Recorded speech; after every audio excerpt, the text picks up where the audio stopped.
Hello and welcome to Holistic Inner Balance Podcast. I am Hadlee of Happy Healthy Hadlee, And I'm Dr. Nicole.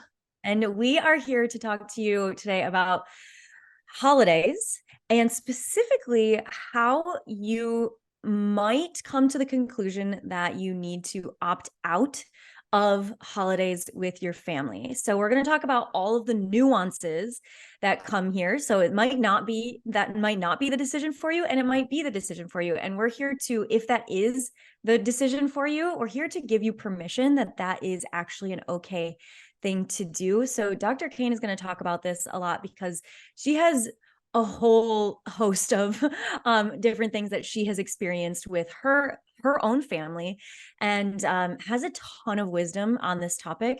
And so I'm really excited to dive into this because I think it's something that a lot of times we think is not an option for us. And so we're gonna go into that and see if that is the best option for you.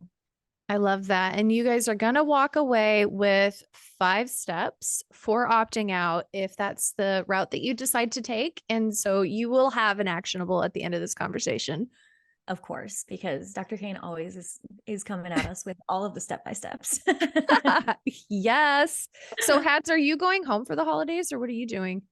So I am actually not. My husband's family is coming to California, and we're all meeting up here, which I'm very excited about. I don't have to go back to cold Michigan. But I went to see my family for Thanksgiving. So we kind of did it where it was like Thanksgiving with one side of the family and Christmas with the other side. That sounds like a good balance. Yeah, it's really nice because what we've done in the past is try to do see every single person. And it's actually been so nice to just kind of like soak in the energy and, have that connection time and then be like, okay, now we get to just like rest and not have to force ourselves to do all of these crazy things. And I feel like with the past couple of years, things have shifted so much where people are realizing like this is something that I could maybe do is I can do a different thing than I've normally been doing. I can like opt out of certain dynamics. I can do something that is slightly different or very different from what I've done in the past that actually works for me and maybe works better for everyone involved anyway. I agree. I think that we had a huge pattern interrupt with the pandemic where, at least in my life experience, it's like, this is what's expected. This is what you do every year. And it's not because it's what we're all choosing enthusiastically to do. It's because it's what we've always done. And Right. then suddenly with the pandemic, we couldn't do everything the same every year. And so I agree with what you're pointing out. And I think the research is agreeing too, is that people are starting to question, like, do we have to do it the same way? If we don't do it the same way, what do I want to create? And that's really interesting and exciting to me. Oh, same. I'm all about creating the most intentional life like possible. And so being able to actually decide, oh, this is what I actually want to be doing. And ultimately, a lot of times when we do that, when we actually decide what we want to be doing and kind of like what is our deeper desire, we can ultimately make a positive ripple effect on the people around us too, even if at first they aren't happy about our decisions. It might start to get them to think a little bit differently and be like, oh, I can actually be intentional with this too. I think what started this conversation in my mind in terms of what I chose to do this year is I was feeling this like sense of dread as we Yeah. were coming towards the holidays. And so I was starting to like look in and reflect on my experience. And, I always encourage my patients, like, what are your thoughts, your emotions, and your sensations? And when those come up, that's data from your body, your mind on what needs healing and how. And so I was having this experience and had the opportunity to stop and start to explore that. And one of the big obstacles that I found myself coming up against is kind of touching on what you were just saying is, how is this going to affect the other people around me? Is that resistance? And I feel like for a lot of people, it's like, I would want to do this. I would want the people around me to be really supportive of that, but I'm scared. And I think that it might not go that way. And so I love that you were kind of pointing out that like sometimes we just have to choose to do what's best for ourselves, and that can be inspirational for other people. And I think that takes a lot of bravery and a leap of faith for each person to do that, not only for themselves, but then to perhaps provide an opportunity for their family or their friends or whomever to grow too. Totally. And even if it's not in the moment, even if they're like, like they might be angry, right? And I know that you've had some experience with this. Like it might not seem like you're like inspiring them, right? But you might find like years from now that it like planted a seed, right? And so we have to do what is the most like aligned for us. And ultimately that usually ripples out for other people as well.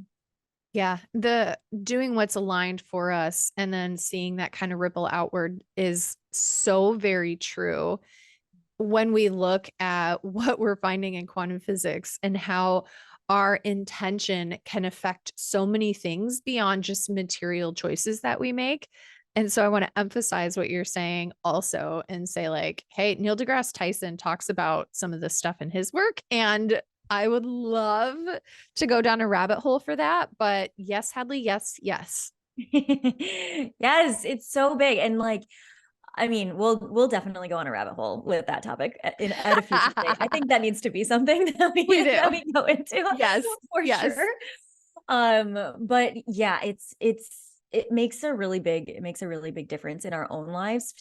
I find that when we can sort of reorganize how we do things and reorganize the like relationship dynamics, it's so impactful. And sometimes we can't reorganize relationship dynamics in person, so we have to opt out completely from being with people in general. So I'm wondering if you would be down to share a little bit more about your story, what you kind of have decided on for yourself this year, so we can inspire people and show people that they aren't bad or wrong if they've been thinking about this.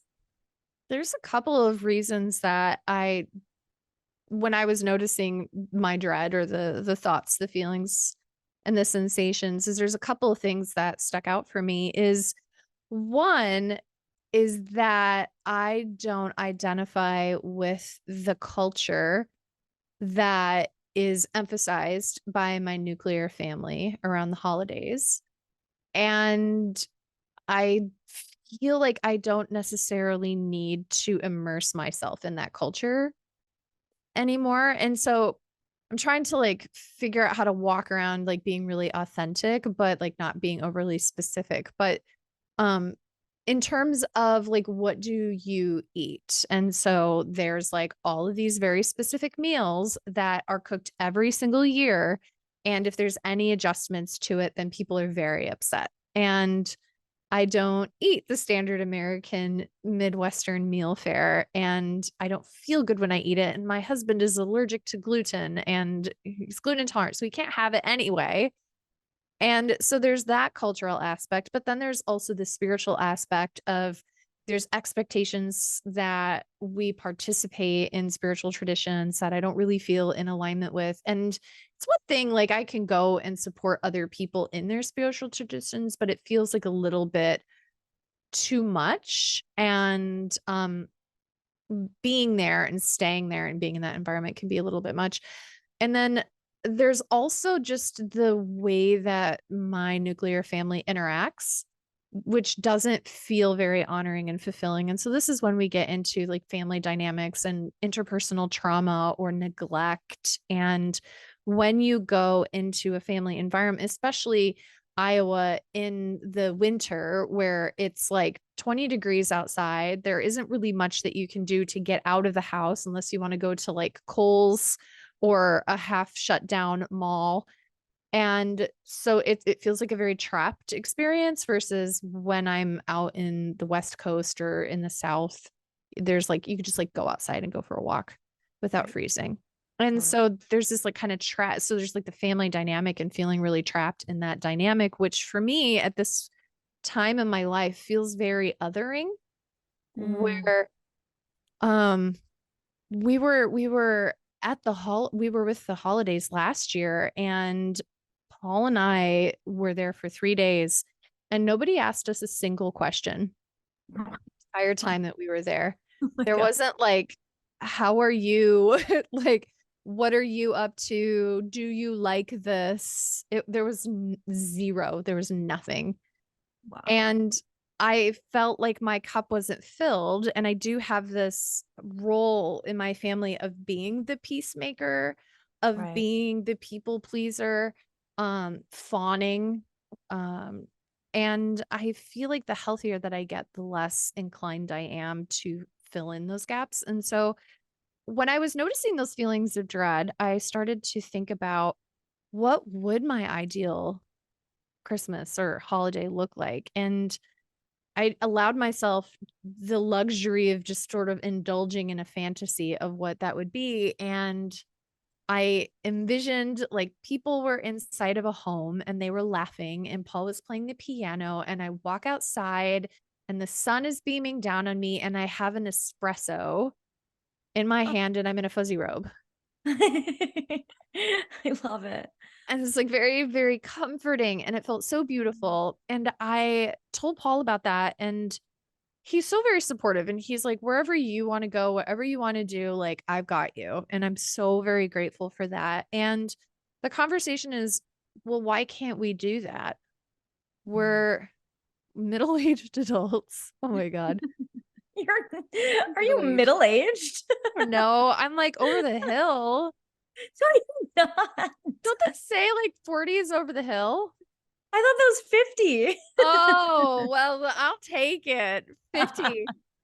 I'm not middle-aged. I'm a youngster. Oh my God. I'm a youngster. I'm an becoming more independent youngster. And I was Yes. like, why can't I do that? Mm. And I gave myself permission to do that. And there's like other things that kind of catapulted that decision that made it a little bit easier that happened, which I'll save for my therapist. Yeah.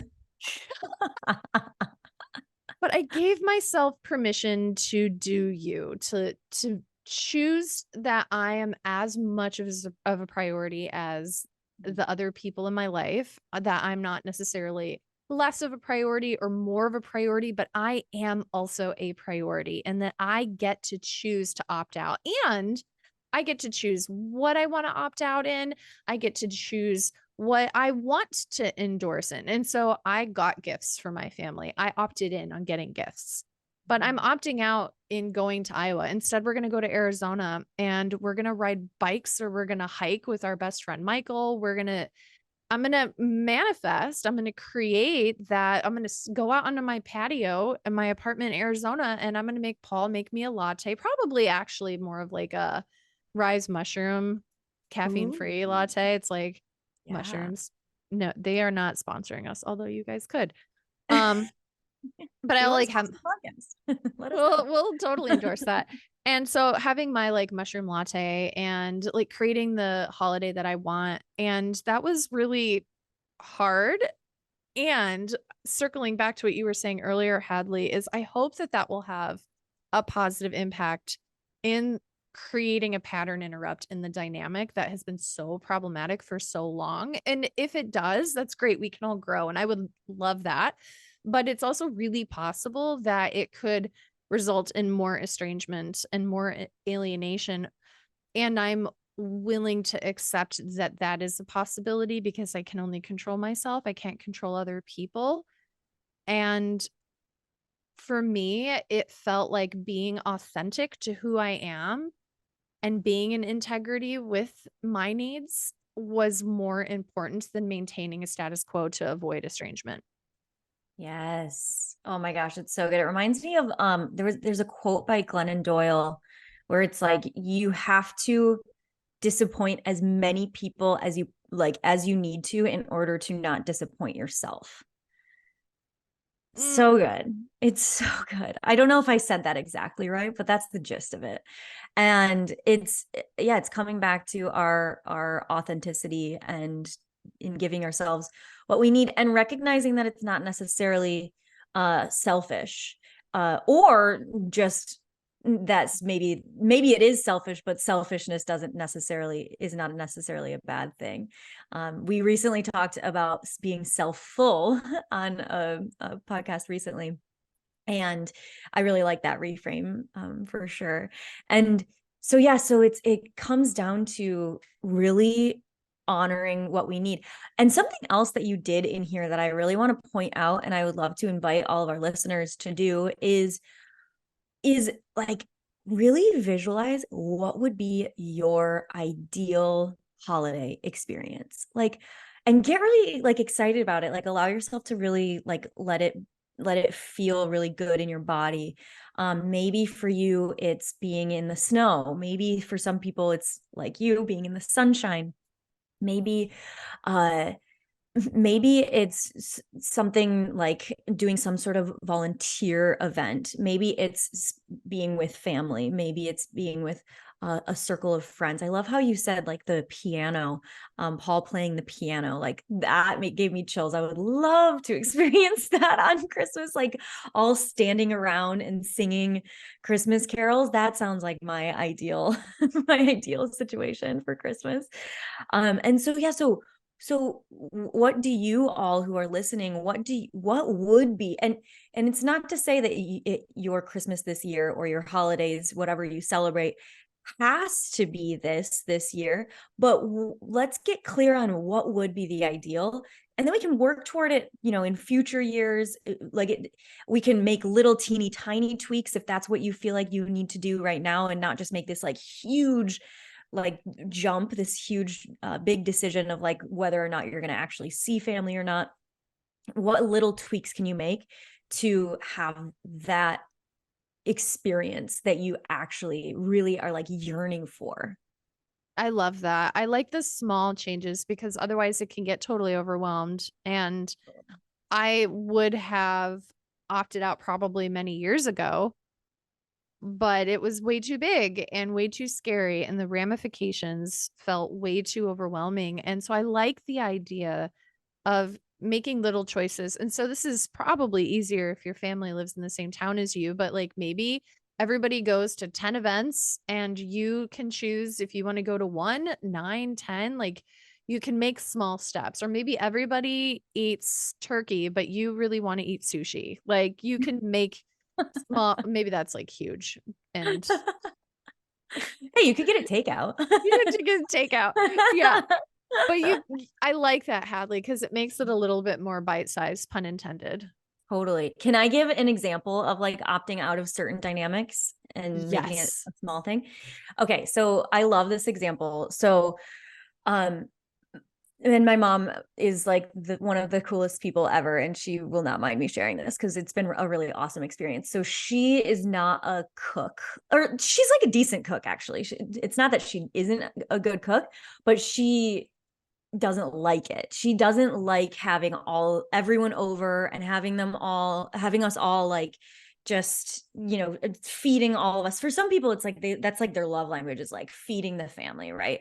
But for her, she would just as soon have like a little, like she would just have like popcorn for dinner if she although she has a lot of Vata in her constitution, so she's realizing that that's not the most helpful thing for her, so she's been opting for other things.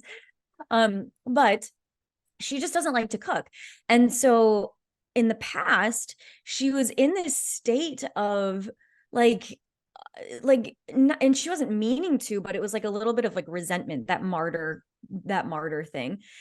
And I think I've maybe mentioned this in the past, but we had a really great experience during this Thanksgiving where she was like, okay, for Thanksgiving Day, I am not only not going to make all the food, because in the past we would help her, we would help make all of the food, but she was in charge. She had the mental load, which is like such a thing for moms, unfortunately.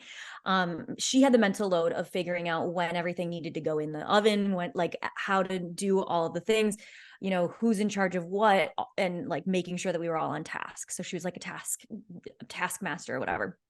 And she was like, this, I don't like this, we've shifted things in the past so that we'll each bring piece of the meal. It's kind of potluck style when we go over there, but for Thanksgiving we were all in one house, and so it's a little bit harder to like bring stuff like a potluck. And so what she did this year was she just said, you're in charge of this, you're in charge of this, you're in charge of this. You guys have to figure out what time it needs to go in the oven. You guys need to figure out how it all, like what time you need to make your thing so that it works out for timing. This is the time that we're going to eat dinner. Figure it out. And it it was wonderful. Our food was totally cold, but we all just put it in the microwave. When we got our plates, we just stuck our plates in the microwave. By the time dinner came around, it didn't matter. It was hilarious. And so that was her opting out of that dynamic so that she could be the person that she wanted to be in relation to us, rather than being the stressed out, frazzled, resentful, self that had been happening in years past. Plus, we weren't super grateful about it because we could feel her resentment. And so it was just like this vicious cycle of like us not being grateful because we wanted to get away from that energy. And then her being like, oh my gosh, I did all this stuff and they're not even grateful. So instead of needing someone else to change, it's like we're opting out of that dynamic altogether and doing something that's seemingly not that different, but the dynamic is a completely different dynamic. And it was so great. She was like she was just like shining. It was amazing. Oh, so she noticed her thoughts, her feelings, her sensations. She was experiencing distress. If that had continued on and on year after year after year, I imagine resentment would be building. Right. And so feeding her family in the way that she wasn't working. And so she opted out of that in the way that you've been doing it. And it sounds like it was really helpful and beautiful and sparkly for everybody, not just her, Yes. but like Yeah. everybody. Oh, 100%. Yeah, it made the whole dynamic. And that's what I'm saying is like we can opt out of these old dynamics and then it becomes better for everyone around us, right? So, Yeah. and I even see for you, like, your family probably doesn't see it right now, but you being there and feeling resentful like isn't helpful for them, right? Right. So it might ultimately be better for them at some point. And it doesn't have to be, but it might be, so, Right. somewhere down the road. Yeah. So that's like just a really good tangible example that I love to give my clients and stuff is like we can do things differently. And sometimes we just have to get creative. Sometimes we have to like get way out of the box of like, how could this look different? Another thing that I'll say is you don't have to always stay with your family either. So something that I've done in the past is I haven't stayed with my parents actually in years. Mostly Todd and I will go home for like a month at a time in the summer. And so we rent a different place and it just works a lot better because I'm a very independent person. And sometimes you just have to decide like what's best for you. And then you can show up in the way that you want to show up for the other people as well. You don't have to opt to stay with your family members. So that's another option. And that can mitigate some of that trapped kind of feeling that I was Exactly. describing. Like Yes. maybe you are going somewhere where it's freezing cold outside and you can't like really spend time outside. Mhm. So you could stay somewhere else if that's not cost prohibitive for you, is to like create Right. that other space where you can then show up at will. I love that. Right. Right, totally. And if it is cost prohibitive, it might be, I mean, staying for a shorter amount of time too, rather than like staying a full week. You could also stay for like 3 days or whatever. And that, I mean, I've done things like that before as well, where it's like, okay, instead of coming for a full week, we're going to come for a long weekend. And then as long as it's something that feels like authentic to me, it feels really good. And then you're able to make those connections in a way that feels like it doesn't drag on for as long. And it just feels like, oh, we came in, we made those connections real on a really deep level. And then we were able to go and like rest and all of that and do what we need to do for ourselves. That's brilliant. I think that's so good. And then you're able to show up from your centered self and everybody will sparkle from that. Exactly. Yes. So as we finish up, let's give some tangibles. Let's talk Yes. about 5 steps for opting out. Are you ready? I love it. Yes, I'm really excited to hear what these are, you guys. I don't know what these are yet. Oh, I hope that they blow your mind and that your jaw drops and that you can't wait to tell Todd. I It's can't too wait. much Although fun. he'll listen to the podcast. He and Paul are our number 1 and 2 fans. Totally. I know, it's so sweet. So, Todd, this is for you. No, just kidding. Um, so number 1 is to acknowledge your feelings and preferences. And I was at lunch today with some of my counselor colleagues, and one of them was making a joke about how feelings are not for feeling, they're for stuffing and suppressing and putting under the rug. And so the opposite of that is what you want to do is just simply acknowledge and notice. And so maybe set aside 5 minutes or 30 minutes, whatever is good for you. And just notice when you think about the holidays, what thoughts come to your mind? What emotions do you feel? And what sensations do you notice in your body? And then step 2 is if those thoughts, emotions, or sensations are unpleasant in any way, if you're feeling dread, if you're not feeling really excited or like pleasant anticipation, then give yourself permission to opt out in whatever way that looks like. Hadley gave us some really good ideas on not total opting outing, but some like little changes you can make. And then when you imagine those changes, go back to the body and see what you feel, and you're looking for a little bit of a sense of relief or a little bit of sense of peace, and your body will tell you the right next step to do. Yeah. Number Any sort 3, of pleasant sensation is kind of what we're looking for here. yes, any sort of pleasant sensation. Or if it's not pleasant, at least neutral. At least something that Mhm. doesn't feel like tension or like contraction.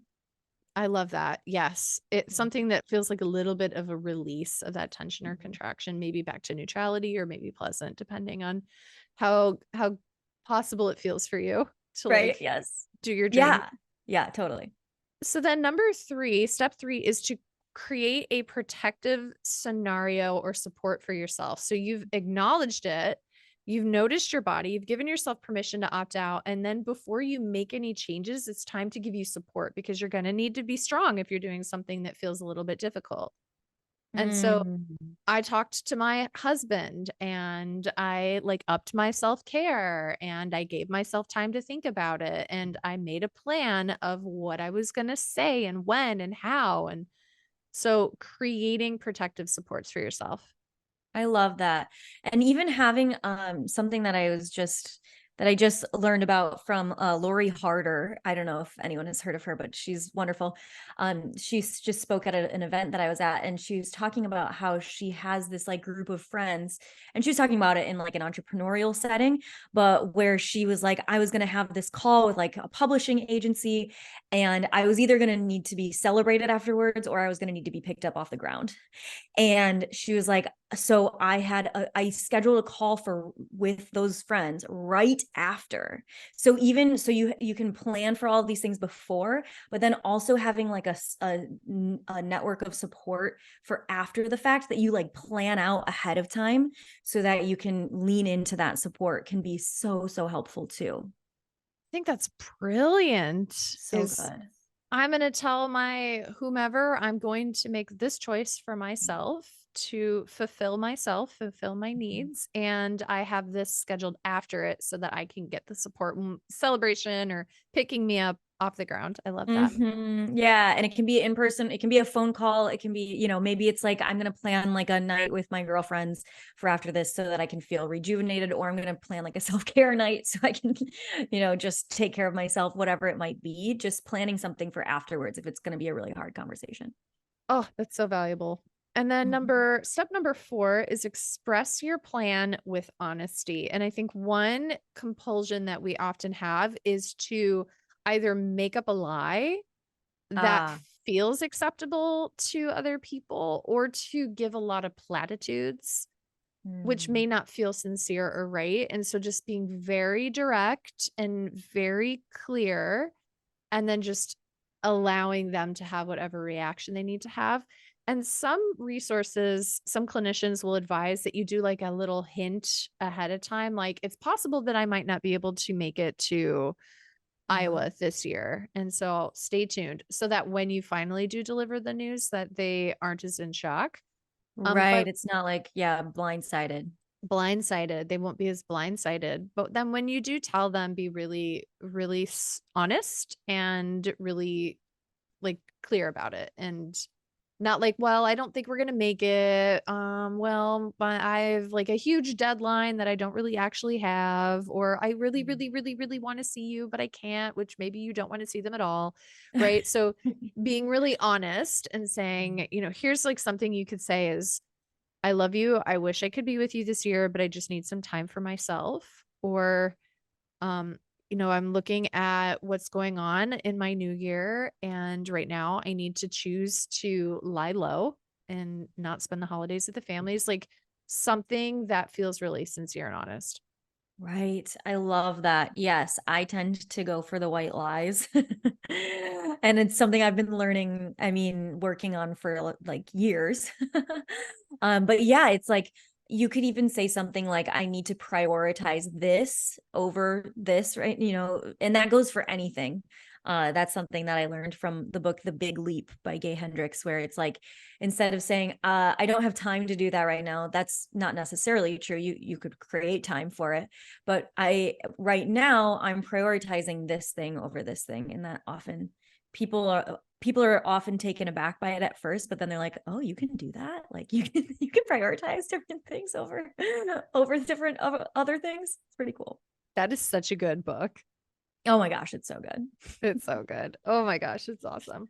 Okay. And so then the last step number 5, is letting go of the responsibility of managing others going forward. So good. Yeah.